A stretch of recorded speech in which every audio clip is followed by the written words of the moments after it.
Doctor साहिबा, chips, biscuits और डिब्बे वाले जूसेस बच्चों की सेहत को कैसे मुतासिर कर रहे हैं? क्या बचपन का मोटापा मुस्तकबिल में बड़ी बीमारियों का बाइस बन सकता है? बिल्कुल ठीक, बहुत अहम सवाल आपने किया है। इसके हवाले से मैं आपको बताना चाहूँगी कि जो हम बच्चे को जब हम ठोस ग़िज़ा शुरू करवाते हैं तो अक्सर माएँ बाहर की चीज़ें देती हैं, जिसमें बिस्किट वगैरह तो वो बहुत ज़्यादा देरी होती हैं। इसके अलावा केक देते हैं बच्चों को, डब्बे के जूसेस दिए जाते हैं, जो बच्चे के लिए इंतहाई ख़तरनाक हैं।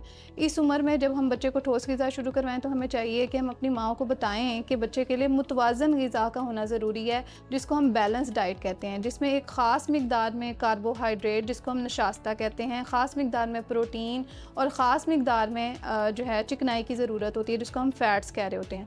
अगर हम बच्चों को अच्छी और बैलेंस डाइट देने की बजाय बच्चों को इस तरह की चीज़ें इस्तेमाल करवाएं जिसमें शुगर की क्वांटिटी ज़्यादा है, तो एक तो ये कि वो बच्चे के लिए नुकसानदेह है, दूसरी बात बच्चों में जाके शुगर और ज़ियाबतीस का रिस्क बहुत बढ़ जाता है।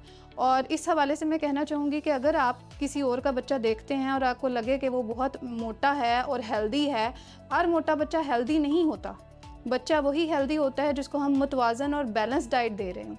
तो इस हवाले से मैं आपसे ये शेयर करना चाहूँगी कि प्लीज़ प्लीज़ प्लीज़ बच्चे को बाहर की चीज़ें बिल्कुल भी ना दें। स्पेशली जो केक और बिस्किट हमारी माँ को बहुत पसंद होते हैं, वो बिल्कुल अवॉइड करें और बच्चे को घर में बना के ठोस ग़िज़ा और मुतवाज़न ग़िज़ा मुहैया करें। शुक्रिया।